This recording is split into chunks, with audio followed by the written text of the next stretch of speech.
नमस्कार दोस्तों, mister sensible classes में आप सभी का स्वागत है।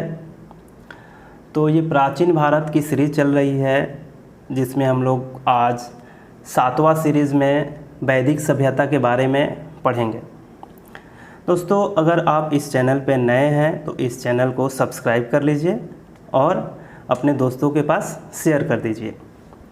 तो चलिए आगे हम लोग क्लास स्टार्ट करते हैं।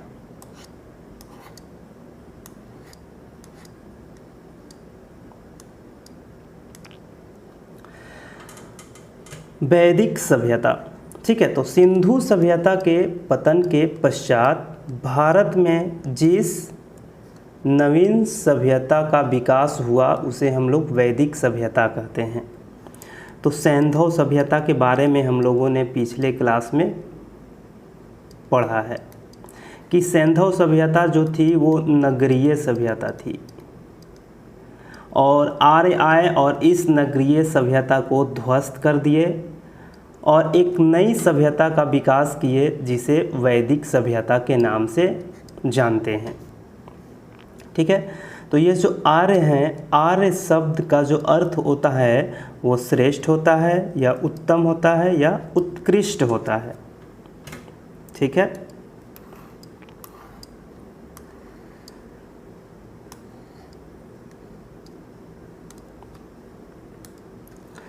सबसे पहले 1853 ईस्वी में मैक्स मूलर ने 1853 ईस्वी में आर्य शब्द का प्रयोग एक श्रेष्ठ जाति के रूप में किया। आर्यों की जो भाषा थी उस समय संस्कृत थी और संस्कृत जो भाषा है वो इंडो यूरोपियन भाषा है, ठीक है। संस्कृत भाषा इंडो यूरोपियन भाषा है। वैदिक शब्द, ठीक है। तो वैदिक शब्द क्या है? तो यह जो शब्द है वो वेद से बना है जिसका अर्थ ज्ञान होता है, ठीक है। वैदिक शब्द वेद से बना हुआ है जिसका अर्थ होता है ज्ञान।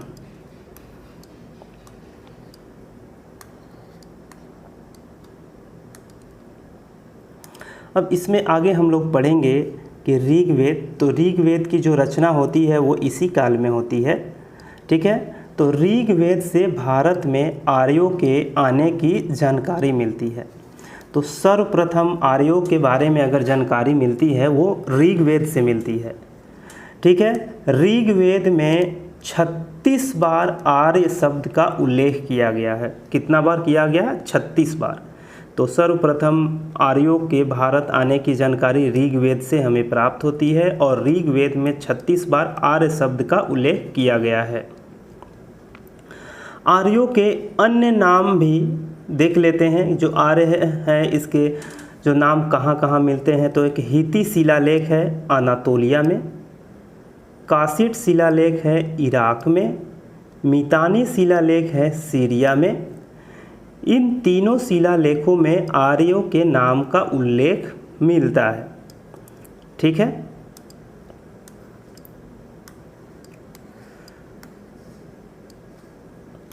आगे देखेंगे कि एक ईरानी ग्रंथ है, एक ईरानी ग्रंथ जिसको जेंदा अवेस्ता कहा जाता है।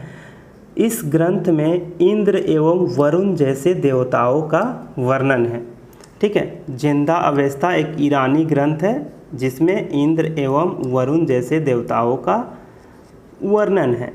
सर्वप्रथम 1400 ईस्वी पूर्व के बोगज कोई अभिलेख से ऋग्वेदी काल के देवताओं का वर्णन मिलता है और इन देवताओं में इंद्र हो गए, वरुण, मित्र एवं नासत्य, इन 4 देवताओं का वर्णन 1400 ईस्वी पूर्व के बोगज कोई अभिलेख से प्राप्त होता है। और ये जो देवता थे वे ऋग्वैदिक काल के देवता थे।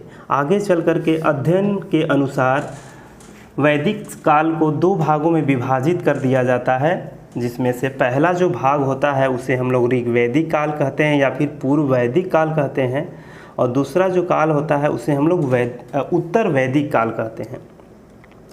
तो ये बोगज कोई जो अभिलेख है वो विश्व में सबसे प्राचीन अभिलेख है, ठीक है, जो 1400 ईस्वी पूर्व में इसको बनाया गया था, ठीक है। नेक्स्ट आते हैं।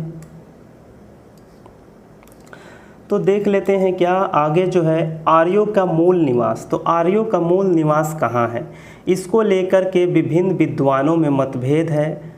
कोई मध्य एशिया बताते हैं, कोई उत्तरी ध्रुव बताते हैं, तो कोई सप्त सैंधव प्रदेश बताते हैं, तो कोई तिब्बत बताते हैं। ठीक है, तो देखते हैं इनके मूल निवास के बारे में चर्चा। तो मध्य एशिया जो बैक्ट्रिया में पड़ता है, ये बताए हैं मैक्स मूलर ने। मैक्स मूलर के द्वारा बताया गया है कि आर्य मध्य एशिया से आए थे। बाल गंगाधर तिलक ने बताया था कि आर्य उत्तरी ध्रुव से आए थे, उत्तरी ध्रुव इनका मूल निवास था। डॉक्टर अविनाश चंद्र दास ने बताया है कि आर्य सप्त सैंधव प्रदेश में रहते थे, यही उनका मूल निवास था। ठीक है, आगे हम लोग देखते हैं नेक्स्ट। अगले जो आते हैं वो है दयानंद सरस्वती, और दयानंद सरस्वती बताते हैं कि आर्यों का मूल स्थान जो है वो तिब्बत है। गार्डन चाइल्ड है, गार्डन चाइल्ड बताते हैं कि आर्यों का निवास दक्षिणी रूस है। गंगानाथ झा बताते हैं कि आर्यों का जो निवास स्थल है वो ब्रह्म ऋषि देश है। ठीक है, कौन देश सा देश है, ब्रह्मर्षि देश है। एक और आते हैं जो इनका नाम था गाइल्ड बताते हैं कि आर्य का मूल निवास हंगरी था या डेन्यूब नदी घाटी था। ठीक है, अगला जो विद्वान आते हैं उनका नाम है हॉर्ट एवं पेंका बताते हैं कि आर्य जो थे वो जर्मनी से भारत आए थे। नोट में देख लेते हैं, इतने सारे अलग अलग मत दिए गए हैं, उन सभी मतों में अधिकांश जो विद्वान हैं वो आर्यों का जो मूल निवास माने हैं वो मध्य एशिया को ही माने हैं। ठीक है, तो ये सर्वप्रमुख स्थान हो गया आर्यों का जो मूल स्थान है वो है मध्य एशिया। ठीक है, अब देख लेते हैं कि विभिन्न जो आर्य आए थे वो किसी न किसी नदी के किनारे बसे थे। ठीक है, उन नदियों के प्राचीन नाम हम लोग देख लेते हैं। ठीक है, जैसे ये है रावी, ये आधुनिक काल में रावी के नाम से जाना जाता है, लेकिन इसका प्राचीन काल में नाम था परूसनी। क्या नाम था, परूसनी है। इसमें भी र है और इसमें भी र है, तो र से रिलेट कर लेंगे परूसनी से रावी। उसके बाद शत्रुदी, तो शत्रुदी का जो आधुनिक नाम है, यानी कि अब जो हम लोग जानते हैं इस नदी को सतलज के नाम से जानते हैं, तो इससे भी हम लोग रिलेट कर लेंगे। यहाँ भी स है और यहाँ भी स है, तो शत्रुदी जो है सतलज का प्राचीन नाम है। नेक्स्ट में हम लोग देखेंगे ये आस्कनी, तो आस्कनी जो है चिनाब नदी का प्राचीन नाम है। ठीक है, इसमें से भी हम लोग देख लेंगे क्या है, न है तो नाब नब ऐसे याद कर लेंगे। वितस्ता झेलम नदी का प्राचीन नाम है। ठीक है, झेलम नदी का प्राचीन नाम क्या है, वितस्ता है। बिपाशा जो है वो ब्यास नदी का प्राचीन नाम है। ब्य से याद रख लेंगे, स भी आ रहा है, बिपाशा ब्यास नदी। उसके बाद जो है गंडक है, तो गंडक नदी का जो प्राचीन नाम है वो सदानीरा है। ठीक है, गोमल नदी का प्राचीन नाम गोमती है। काबुल हो गया, काबुल का प्राचीन नाम कुंभा है। कुर्रम हो गया, कुर्रम नदी का प्राचीन नाम क्रूमू है। इंडस जो है सिंधु नदी का प्राचीन नाम है, इंडस का जो प्राचीन नाम है वो सिंधु नदी है। घग्घर जो आधुनिक नदी है इसका प्राचीन नाम है दृष्टवती है। ठीक है, तो ये लगभग 10-12 नदी हो गए, इसका प्राचीन नाम हम लोगों ने याद कर लिया। उसके बाद हम लोग आगे पढ़ेंगे, आगे आते हैं हम लोग, देखते हैं क्या है। चलिए, तो अब हम लोग पढ़ेंगे वैदिक काल जो था, वैदिक काल उसको अध्ययन की सुविधा के अनुसार 2 भागों में विभाजित किया गया है। ठीक है, पहले वाले भाग को कहते हैं हम लोग ऋग वैदिक काल या फिर पूर्व वैदिक काल, जो लगभग 1500 ईस्वी पूर्व से 1000 ईस्वी पूर्व तक के समय के अंतर्गत आता है। दूसरा जो काल है उसको हम लोग कहते हैं उत्तर वैदिक काल, जिसका समय है 1000 ईस्वी पूर्व से 600 ईस्वी पूर्व के बीच आता है। ठीक है, तो ऋग वैदिक जो काल है या फिर पूर्व वैदिक काल है, इस काल की जानकारी केवल ऋग्वेद से मिलती है। ठीक है, तो इस काल की जानकारी के लिए ऋग्वेद ही ग्रंथ है। ठीक है, ऋग्वेद से ही ऋग्वैदिक काल की जानकारी मिलती है, बाकी किसी ग्रंथ से ऋग्वैदिक काल की जानकारी हमें प्राप्त नहीं होती है। लेकिन वही उत्तर वैदिक काल हो गया। तो उत्तर वैदिक काल की जो जानकारी है वो ऋग्वेद को छोड़ करके जितना भी वेद हो गया उससे, यजुर्वेद, सामवेद, अथर्ववेद, ब्राह्मण ग्रंथ, उपनिषद और आरण्यक, इन सभी से उत्तर वैदिक काल की जानकारी हमें प्राप्त होती है। ठीक है,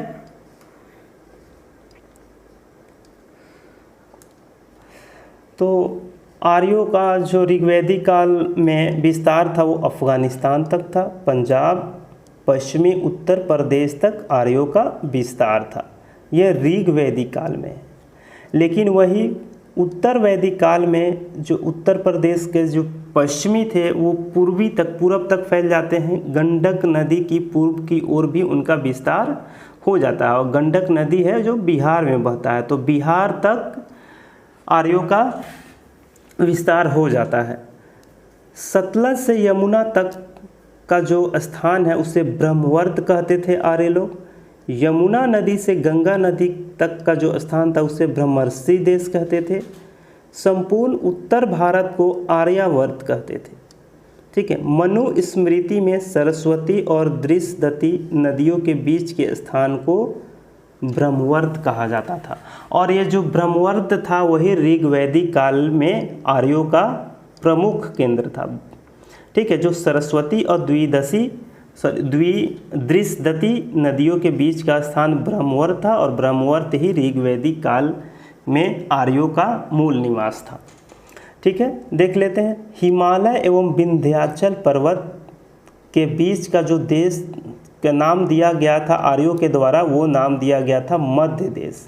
ये मध्य प्रदेश नहीं है, अभी बाद में इसका नाम ही मध्य प्रदेश होगा, लेकिन अभी ये मध्य देश ही है। ठीक है, तो उत्तर वैदिक काल में जो आर्यों का मुख्य केंद्र था वो यही मध्य देश था, जो हिमालय एवं विंध्याचल पर्वत के बीच का स्थान है। ठीक है, चलिए आगे आते हैं हम लोग। 600 ईस्वी पूर्व के आसपास कोसल, विदेह, अंग राज्य से परिचित हो गए थे आर्य। ठीक है, लगभग 600 ईस्वी पूर्व के आसपास जो आर्य थे वो कोसल, विदेह, अंग जैसे महाजनपद से वो परिचित हो गए थे। आर्यों का जो निवास था वो सप्त सैंधव प्रदेश था। ठीक है, और सप्त सैंधव प्रदेश में 7 नदी था। 7 नदियों में कौन कौन था? तो पहला नदी सिंधु नदी, सरस्वती नदी, सतलज नदी, व्यास नदी, रावी नदी, झेलम नदी और चिनाब नदी। ठीक है, ऋग्वैदिक काल में हिमालय को मुजवंत के नाम से जाना जाता था। ठीक है, मुजवंत के नाम से पूर्व वैदिक काल में हिमालय की पर्वत को जाना जाता था। इधर देखते हैं उत्तर वैदिक काल में शतपथ ब्राह्मण ग्रंथ में रेवा एक नदी है जिसे अभी हम लोग आधुनिक में नर्मदा नदी के नाम से जानते हैं। सदानीरा को गंडक नदी के नाम से जानते हैं। इन नदियों का उल्लेख शतपथ ब्राह्मण में मिलता है उत्तर वैदिक काल में, और इसमें भी पूर्वी हिमालय की कुछ महत्वपूर्ण चोटी है, जैसे त्रिकूद है। ठीक है, यहाँ लिखावट में गलत नहीं है। ठीक है, त्रिकूद है, क्रोच है और मैनाक है।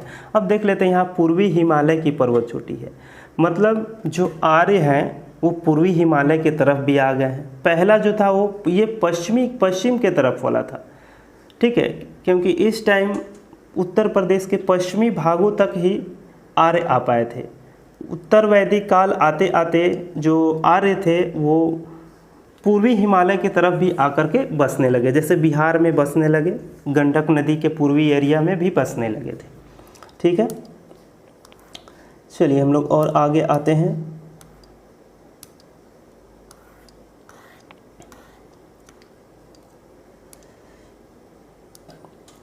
चलिए, तो ऋग वैदिक काल, तो ऋग वैदिक संहिताओं में 31 नदियों का वर्णन है। ठीक है, कितनी नदियों का वर्णन है? 31, लेकिन उसमें से 25 नदियों का उल्लेख ऋग्वेद में मिलता है। टोटल वैदिक संहिताओं में 31 नदियों का उल्लेख है, उनमें से 25 नदियों का उल्लेख ऋग्वेद में मिलता है, लेकिन नदी सूक्त में केवल 21 नदियों का वर्णन मिलता है। ठीक है, नदी सूक्त में केवल 21 नदियों का वर्णन मिलता है। ध्यान रखेंगे, वैदिक संहिता में 31, 25 ऋग्वेद में, किंतु नदी सूक्त में केवल 21 नदियों का उल्लेख है। लौह प्रौद्योगिकी युग की शुरुआत ये उत्तर वैदिक काल में हुआ था। ठीक है, ऋग वैदिक काल में यहाँ पे केवल तांबा का प्रयोग होता था। ठीक है, तांबे का प्रयोग होता था ऋग वैदिक काल में, लोहे का प्रयोग अभी शुरू नहीं हुआ था। उत्तर वैदिक काल आते आते लगभग उत्तर वैदिक काल के अंत समय में लगभग लौह प्रौद्योगिकी युग की शुरुआत होती है, और यहाँ चित्रित धूसर मृदभांड का प्रयोग का भी शुरुआत होता है, जिसे हम लोग PGW शॉर्ट फॉर्म में कहते हैं। ठीक है, चलिए आगे देखते हैं। कुछ महत्वपूर्ण पॉइंट हम लोग याद कर लेते हैं। सर्वाधिक महत्वपूर्ण नदी, ऋग वैदिक काल की सर्वाधिक महत्वपूर्ण नदी थी, वो थी सिंधु नदी, और सिंधु नदी को हिरण्यनी के नाम से भी जाना जाता था। सर्वाधिक महत्वपूर्ण थी सिंधु, लेकिन सबसे पवित्र नदी जो माना जाता था वो सरस्वती नदी को माना जाता था। और सरस्वती नदी का 3 अन्य नाम है जो अधिकांशतः परीक्षाओं में पूछ लिया जाता है, देवीतमा, नदीतमा, मातेतमा। ये जो 3 नाम है वो सरस्वती नदी के नाम है। सरस्वती नदी ऋग वैदिक काल में सबसे पवित्र नदी मानी जाती थी, और सर्वाधिक महत्वपूर्ण नदी सिंधु नदी को माना जाता था। ठीक है, ऋग्वेद में गंगा नदी का 1 बार चर्चा है और यमुना नदी का 3 बार चर्चा है। ठीक है, सरस्वती नदी से लेकर गंगा के दोआब तक उत्तर वैदिक काल में आर्यों का विस्तार हो चुका था।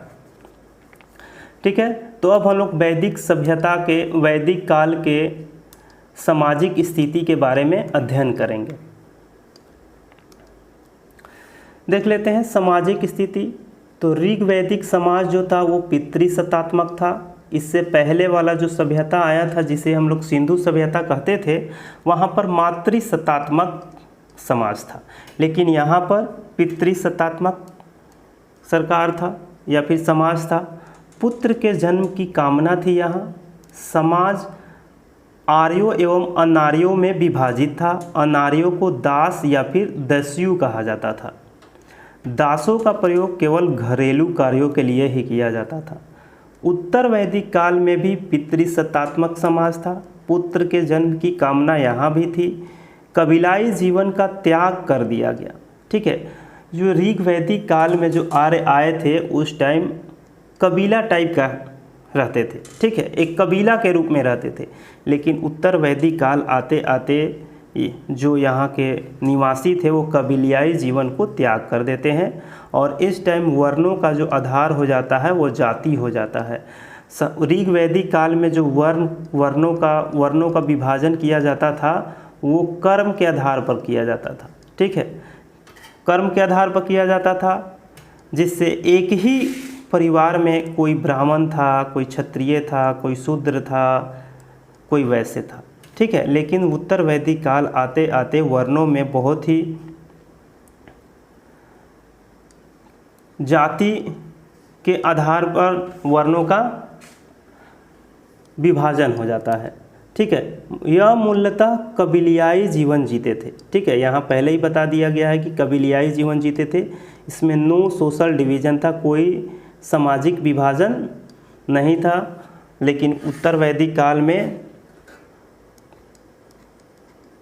कबीलियाई जीवन का त्याग कर दिया जाता है। ठीक है, और यहाँ व्यवसाय भी अनुवंशिक हो जाते हैं, वर्णों में कठोरता आ जाती है। चलिए आगे देखते हैं हम लोग।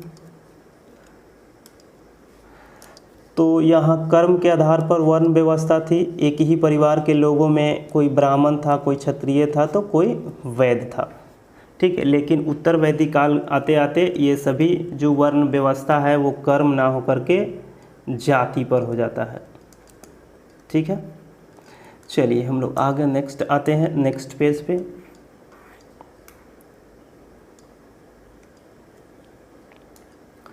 चलिए नेक्स्ट जो है ऋग्वैदिक काल में। ऋग्वैदिक काल में महिलाओं की अच्छी स्थिति थी, लेकिन उत्तर वैदिक काल में महिलाओं की स्थिति में गिरावट आ जाता है।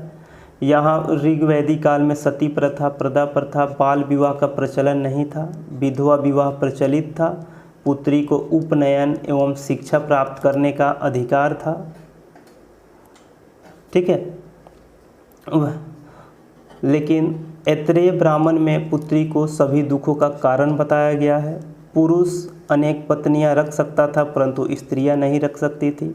शतपथ ब्राह्मण में स्त्रियों को शूद्र कहा गया है। शतपथ ब्राह्मण में स्त्रियों को शूद्र कहा गया है।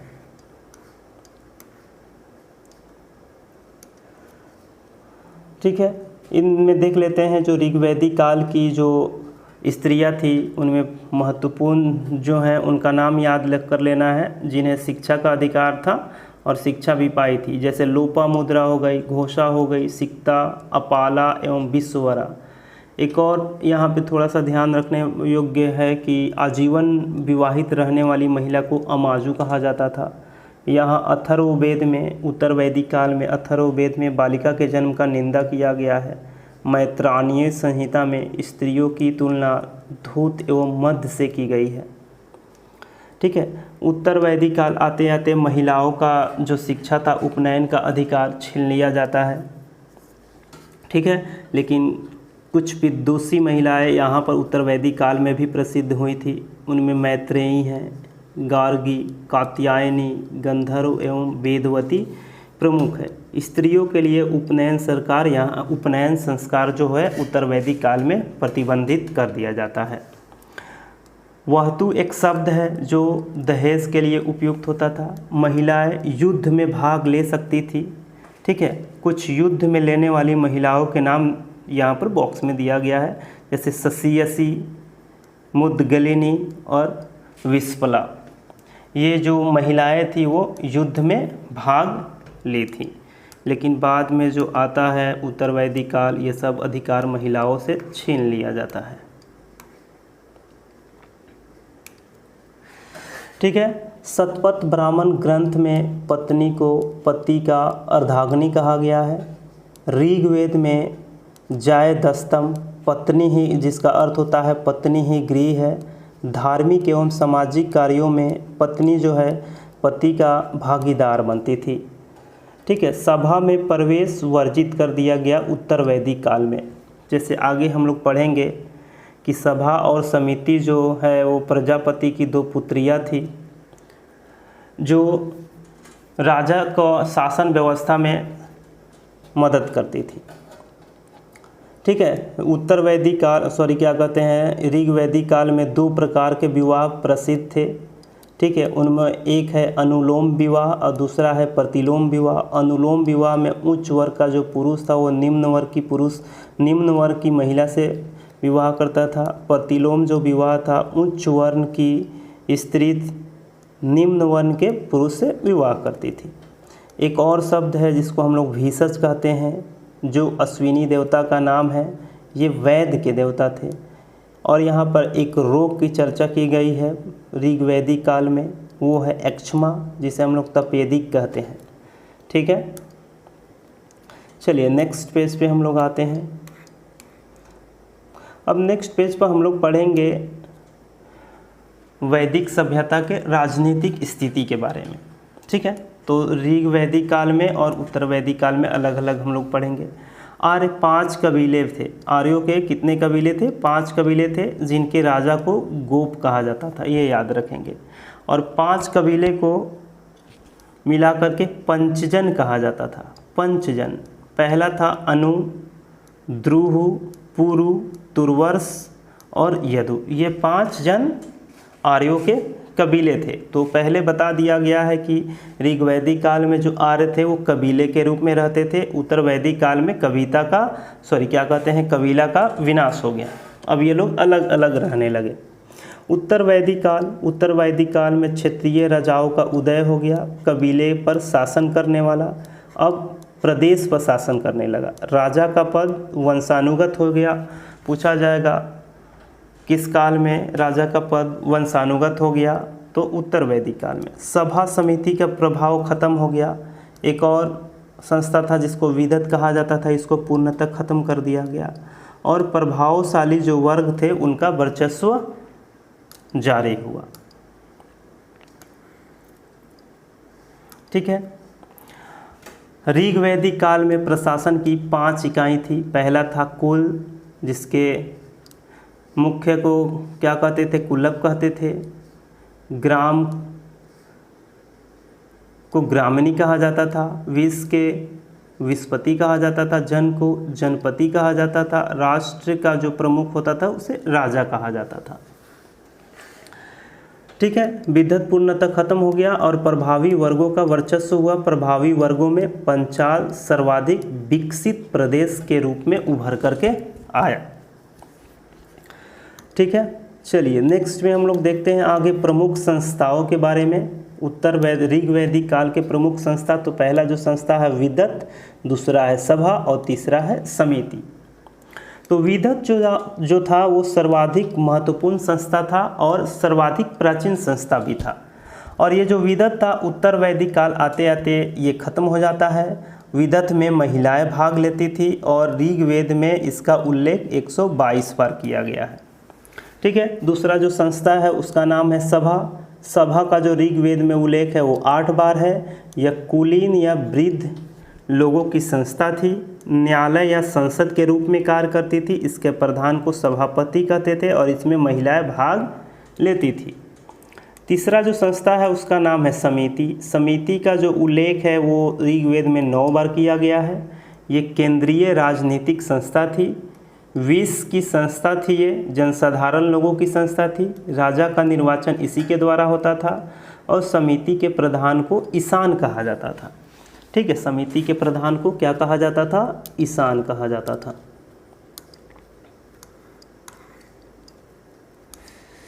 नेक्स्ट में देखते हैं हम लोग सभा और समिति राजा को सलाह देने वाली संस्था थी। देख लेते हैं। ये जो सभा था, सभा उत्तर वैदिक काल में स्त्री प्रवेश वर्जित कर देता है। उत्तर वैदिक काल में स्त्रियों का प्रवेश सभा में वर्जित कर दिया जाता है, लेकिन ऋग्वैदिक काल में जो संस्था है वो सभा में स्त्रियों का प्रवेश था, लेकिन उत्तर वैदिक काल आते आते इसको समाप्त कर दिया जाता है। ठीक है। चलिए अगला पेज पे आते हैं हम लोग। अगले पेज पे ऋग्वैदिक काल अथर्ववेद एवं शतपथ ब्राह्मण में सभा एवं समिति को प्रजापति की 2 पुत्रियां कहा गया है। इतना ध्यान रखना है। ठीक है। बलि जो शब्द है यह एक स्वैच्छिक कर था जो उत्तर वैदिक काल आते आते इसको नियमित कर दिया गया है। मतलब एक प्रकार का स्वैच्छिक कर था। ऋग्वैदिक काल में जिसको मन हुआ वो दिया, जिसको मन हुआ नहीं दिया, लेकिन उत्तर वैदिक काल आते आते इसको नियमित कर में बदल दिया जाता है। मतलब अब आपको बलि देना ही पड़ेगा। और ये क्या था, उत्पादन का 1/16वां भाग था जो बहुत कम होता है। उत्तर वैदिक काल, इस काल में छोटे छोटे जनों ने मिल करके जनपदों का निर्माण किया। जैसे तुर्वस और क्रीवी ने मिल करके पंचाल का निर्माण किया। भरत एवं पुरु ने मिल करके कुरु जनपद का निर्माण किया। ठीक है। अगले नेक्स्ट पेज पे हम लोग आते हैं। नेक्स्ट जो पेज है, चलिए हम लोगों ने 2-3 संस्था के बारे में पढ़ा है, जैसे विदत, सभा और समिति। तो वो जो थे वो ऋग्वैदिक काल के थे। अब हम लोग उत्तर वैदिक काल के एक संस्था के बारे में पढ़ेंगे जिसका नाम है रत्निन। ठीक है।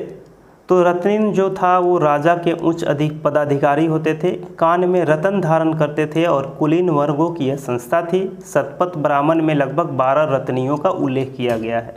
उन 12 रत्नियों को पढ़ने से पहले थोड़ा हम लोग इधर देख लेते हैं। उपनिषद एवं शतपथ ब्राह्मण में पंचाल तथा कुरु को वैदिक सभ्यता का सर्वश्रेष्ठ प्रतिनिधि बतलाया गया है। ठीक है। पंचाल और कुरु को वैदिक सभ्यता का सर्वश्रेष्ठ प्रतिनिधि बताया गया है। उत्तर वैदिक काल में ही राजा को दैवीय उत्पत्ति या फिर ईश्वर का प्रतिनिधि माना गया है। ठीक है। चलिए हम लोग आगे आते हैं।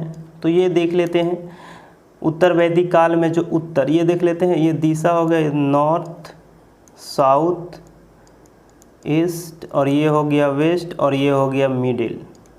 ठीक है, तो नॉर्थ यानी उत्तर के राजा को उत्तर वैदिक काल में विराट कहा जाता था, पूर्व के राजा को सम्राट कहा जाता था, दक्षिण के राजा को भोज कहा जाता था। दक्षिण से समझ लेंगे मध्य प्रदेश, मध्य प्रदेश में भोज का राज था, राजा भोज का, तो भोज कहा जाता था। और पश्चिम के राजा को स्वराट कहा जाता था, और मध्य में जो शासन करता था उसे राजा कहा जाता था। इतना ध्यान रखना है। और चारों दिशाओं को विजित करने वाला, मतलब चारों दिशाओं को जीतने वाला जो राजा था, उस राजा को एकराट कहा जाता था। ठीक है, क्या कहा जाता था? एकराट।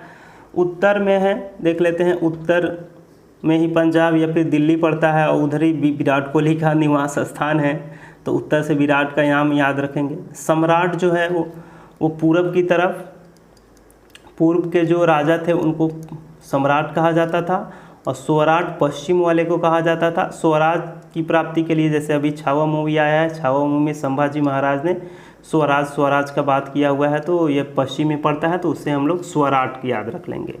और ये भोज हो गया, तो भोज मध्य प्रदेश में शासन करते थे, तो वो लगभग दक्षिण में ही मान लेंगे उसको, और जो मध्य में शासन करते थे उसे हम लोग राजा करते थे। ठीक है, चारों दिशाओं को जीतने वाला जो या फिर विजित करने वाले को एकराट कहा जाता था। ठीक है, तो यहाँ हम लोग पढ़े हैं कि जो रत्नीन अधिकारी है, राजा के पदाधिकारी होते थे, कान में रत्न धारण करते थे, और कुलीन वर्ग से ये बिलोंग करते थे। शतपथ ब्राह्मण में 12 रत्नीनों का उल्लेख मिलता है, और उस 12 रत्नियों को इस क्लास में हम लोग पढ़ेंगे। ठीक है, तो 12 रत्नियों में पहला जो है सेनानी सेनापति को कहा जाता था। सूत राजा का सारथी होता था। ग्रामीणी गांव का मुखिया होता था। भागदूत कर संग्रहता था। संग्रहिता कोषाध्यक्ष को कहा जाता था। अक्षावाप पासे के खेल में राजा का सहयोगी होता था। छता प्रतिहारी होता था। गोवीकर्तन जंगल विभाग का प्रधान था। पगलागल विदूषक था। महिषी मुख्य रानी थी। पुरोहित धार्मिक कृत्य करने वाला था। युवराज को राजकुमार के नाम से जाना जाता था। ठीक है, तो ये जो 12 रत्नीन हैं जो राजा के पदाधिकारी होते थे, इसकी चर्चा शतपथ ब्राह्मण में की गई है। ठीक है, चलिए हम लोग आते हैं नेक्स्ट पेज पे। अब वैदिक सभ्यता के या फिर वैदिक काल के आर्थिक स्थिति के बारे में पढ़ेंगे, जिसमें ऋग्वैदिक काल का अलग और उत्तर वैदिक काल का अलग है। तो ऋग्वैदिक काल में देखेंगे ग्रामीण संस्कृति थी, और पशुपालन यहाँ पे प्राथमिक पेशा था। कृषि द्वितीयक पेशा था। लेकिन उत्तर वैदिक काल आते आते यहाँ प्राथमिक जो पेशा हो जाता है वो कृषि हो जाता है। ऋग्वैदिक काल में तांबे के उपकरणों का कृषि में प्रयोग होता था। उत्तर वैदिक काल आते आते लोहे का प्रयोग होने लगा। ठीक है, क्या चीज़ का? लोहे से बने उपकरणों का कृषि के लिए प्रयोग होने लगा। लोहे को कृष्ण अयस या फिर श्याम अयस कहा जाता है। लोहे का प्रथम जो साक्ष्य है वो अतरंजी खेड़ा एटा उत्तर प्रदेश से प्राप्त हुआ है। ठीक है, नेक्स्ट में हम लोग आते हैं। तांबे के उपकरणों का कृषि में प्रयोग होता था। तांबे को लोहित अयस, ये हमेशा ध्यान रखना है कि जो ऋग्वैदिक काल है उसमें तांबे के उपकरणों का प्रयोग, और इस तांबे को लोहित अयस कहा जाता था। उत्तर वैदिक काल में जो लोहे का प्रयोग हुआ है उस लोहे को कृष्णयस या श्यामयस कहा जाता था, जिसका साक्ष्य अतरंजी खेड़ा एटा उत्तर प्रदेश से मिला है। लोहे के उपकरण से कृषि करने का साक्ष्य मिला है। ऋग्वैदिक काल में गाय को पवित्र पशु माना जाता था। अष्टकर्णी मतलब स्वामित्व का सूचक था। गाय को गविष्टि कहा जाता था, मतलब गाय की महत्ता बताने वाला। उत्तर वैदिक काल में निष्क, सतनाम, पान, कृष्णल, रतिका, गुंजा ये सभी माप की विभिन्न इकाई थी। ठीक है, उसी में एक निष्क है। जो निष्क है वो ऋग्वैदिक काल में स्वर्ण आभूषण था, लेकिन उत्तर वैदिक काल आते आते यह मुद्रा का रूप धारण कर लेता है। ठीक है, चलिए आगे हम लोग देखते हैं। तो गाय से रिलेटेड है। गविष्टि गाय की महत्ता बताने वाला शब्द था। अघन्या गाय को कहा जाता था। अघन्या का मतलब न मारे जाने योग्य पशु होता था। गाय की हत्या करने वाले को ऋग्वैदिक काल में मृत्यु दंड या फिर देश से निकाला दिया जाता था। पन्नी जो था पशुओं की चोरी करने वाला था। पुत्री को दुहिता कहा जाता था क्योंकि यह गाय का दूध दूहती थी। ठीक है, तो ये निष्क है। निष्क जो है ऋग्वैदिक काल में इसको स्वर्ण आभूषण कहा जाता था। ठीक है, लेकिन उत्तर वैदिक काल में इसे मुद्रा माने जाने लगा। उत्तर वैदिक काल में समुद्र का ज्ञान था, सिक्का का प्रचलन नहीं था। मुद्रा का ज्ञान था लेकिन सिक्का का प्रचलन नहीं था। दोनों काल में नहीं, वैदिक सभ्यता में था ही नहीं सिक्का का प्रचलन। ठीक है, चलिए हम लोग नेक्स्ट पेज पे आते हैं। नेक्स्ट पेज में हम लोग देखेंगे वैदिक सभ्यता के धार्मिक स्थिति के बारे में। तो ऋग वैदिक काल में आर्यों के देवताओं के 3 श्रेणी थे। अब वो कौन कौन सी श्रेणी है उसको हम लोग देख लेते हैं। तो 3 श्रेणियों में पहला जो श्रेणी है वो है आकाश, यानी आकाश के देवता। आकाश के देवता देख लेते हैं। आकाश के देवता में सूर्य हो गए, पूषण हो गए, वरुण हो गए, अश्विन हो गए। 2 और देवता हैं और उन देवताओं के नाम आपको कमेंट बॉक्स में बताना है कि कौन कौन से देवता हैं जो आकाश के देवता थे। ठीक है, 4 हमने लिख दिया है। 2 और देवता जो है उसका नाम आपको कमेंट बॉक्स में लिखना है। ठीक है, तो पूषण, आकाश के देवता में पूषण जो थे वनस्पतियों के, पशुओं के एवं शूद्रों के देवता थे। इनके रथ जो है बकरे के द्वारा खींचा जाता था। और इनका दूसरे जो प्रमुख देवता हैं आकाश के वो है वरुण, समुद्र के देवता एवं नैतिक व्यवस्था के प्रधान थे ये। ठीक है, आगे हम लोग आते हैं। दूसरे श्रेणी जो है वो है अंतरिक्ष। अंतरिक्ष का देवता, तो अंतरिक्ष में भी 6 देवताओं का निवास था।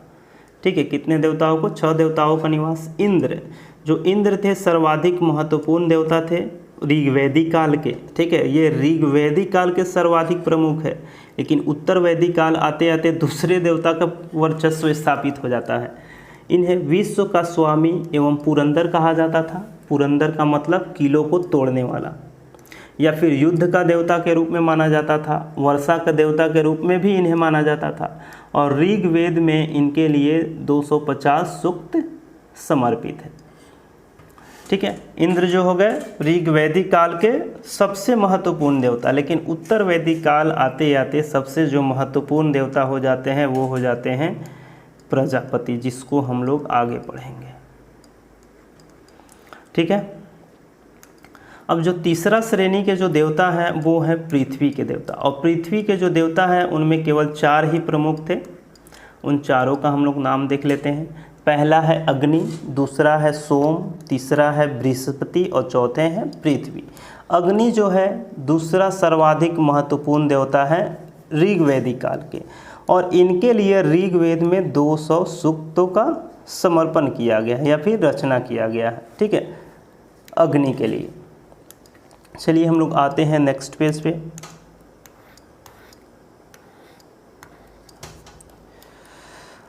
नेक्स्ट पेज अच्छा ख़त्म हो गया, तो अब इतना ही इस क्लास में हम लोग पढ़ेंगे, क्योंकि आगे बहुत वीडियो लंबा हो जाएगा, जिसके चलते बहुत ही लेंथी अच्छा नहीं लगता है। तो यहाँ तक अगर आप लोग देखे हैं तो इस चैनल को सब्सक्राइब कर लीजिए और अपने दोस्तों के पास शेयर कर दीजिए। धन्यवाद।